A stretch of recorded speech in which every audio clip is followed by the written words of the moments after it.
सुसमाचार 12 अध्याय उसका 20 वचन निकाला सब लोगों ने।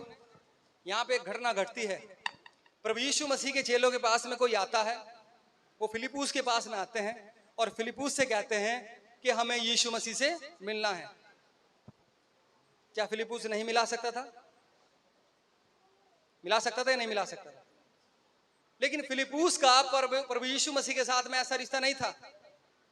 फिलिप्पुस डायरेक्ट नहीं गया, वो आंद्रियास के पास में गया। क्या आंद्रियास वो चेला है जिसे प्रभु यीशु मसीह ने सर्वप्रथम चुना।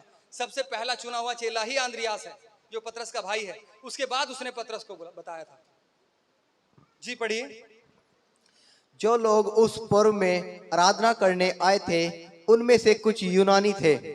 उन्होंने गलील के बैतसैदा के रहने वाले फिलिप्पुस के पास आकर उससे विनती की, श्रीमान हम यीशु से भेंट करना चाहते हैं। इसके पास आए फिलिप्पुस के, किससे मिलने?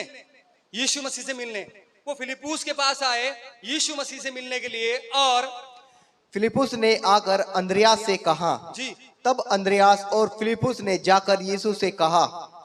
इस पर यीशु ने उनसे कहा, वह समय आ गया है कि मनुष्य के पुत्र की महिमा हो। आमीन।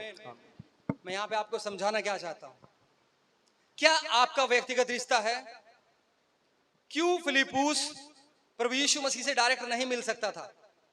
आज भी बहुत सारे लोग क्या करते हैं, पास्टर जी को बोल दियो, पास्टर जी को कह दियो, सुरेखा बहन आप कह दियो, परवीन बहन आप कह दियो, हाँ जी पास्टर जी को बोल दियो, हमारे घर आने के लिए बोल दियो। क्यों व्यक्तिगत रिश्ता नहीं रहता है? परमेश्वर कहता आपका व्यक्तिगत रिश्ता होना बहुत जरूरी है। आपका व्यक्तिगत रिश्ता होना बहुत जरूरी है। यहाँ पे फिलिप्पुस के पास में कुछ लोग आए जो यूनानी थे और वो यीशु मसीह से मिलना चाहते थे। उन्होंने फिलिप्पुस से कहा कि हमें यीशु मसीह से मिला दे। फिलिप्पुस डायरेक्ट नहीं गया, वो आंद्रियास के पास गया। आंद्रियास और फिलिप्पुस मिलकर के प्रभु यीशु मसीह के पास में गए। आज आपको पर्सनल रिश्ता बनाना परमेश्वर से बहुत जरूरी है। व्यक्तिगत रिश्ता बनाना परमेश्वर से बहुत जरूरी है। और जिन लोगों का व्यक्तिगत रिश्ता नहीं है वो परेशान रहते हैं। वो रात को 2:30 बजे परेशान हो जाते हैं जब फोन नहीं लगता है। पास्टर जी का तो फोन ही नहीं लग रहा है, कोई हमारा फोन नहीं उठा रहा है। क्यों? चूंकि आपका व्यक्तिगत रिश्ता नहीं है, चूंकि आपका पर्सनल रिश्ता नहीं है। इस बात को आपको समझना होगा। आज परमेश्वर आपसे कहता कि मेरे निकट आओ तो मैं भी तुम्हारे निकट आऊंगा। वो चाहता है कि आपके साथ में उसका व्यक्तिगत रिश्ता हो। लेकिन आज लोग व्यक्तिगत रिश्ता नहीं बनाते हैं। उन्हें बीच में एक ना एक मीडिएटर चाहिए। प्रभु यीशु मसीह ने बीच से पर्दा 2 भाग कर दिया। अब आप डायरेक्ट जाकर के परमेश्वर के सामने प्रार्थना कर सकते हैं, लेकिन उसके बावजूद भी आपको एक मीडिएटर चाहिए जो आपके सामने हो, जो आपके लिए प्रार्थना करे।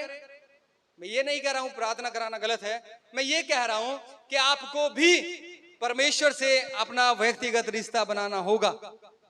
यदि आपका परमेश्वर के साथ में व्यक्तिगत रिश्ता नहीं है तो कई बार आपके पास मोबाइल ही नहीं है, किसे कॉल करोगे? ऐसी जगह फंस जाओगे, ऐसी जगह फंस जाओगे जहां मोबाइल नहीं होगा और आपके पास में सिवाय घुटने टेकने का कोई और चारा नहीं होगा। आप ऐसी परिस्थिति में फंसे और उस समय आपकी ना सुनी जाए, इससे पहले आप अपना रिश्ता परमेश्वर के साथ में व्यक्तिगत बनाइए। आपका व्यक्तिगत रिश्ता परमेश्वर के साथ में हो, आप व्यक्तिगत तौर पे परमेश्वर के साथ में बैठते हो, ये बहुत जरूरी है। आमीन। कितने लोगों को मेरी बात समझ आ रही है? बहुत कठिन बात नहीं बता रहा हूं, मैं बता रहा हूं आपका व्यक्तिगत रिश्ता परमेश्वर के साथ में होना चाहिए। किसी के कहने मात्र से यदि आप प्रार्थना कर रहे हैं, किसी के डर मात्र से यदि आप प्रार्थना कर रहे हैं, किसी के कहने से आप बाइबल पढ़ रहे हैं, यदि आप कहने से ही उपवास कर रहे हैं, तो आपका व्यक्तिगत रिश्ता नहीं है। तो आपका व्यक्तिगत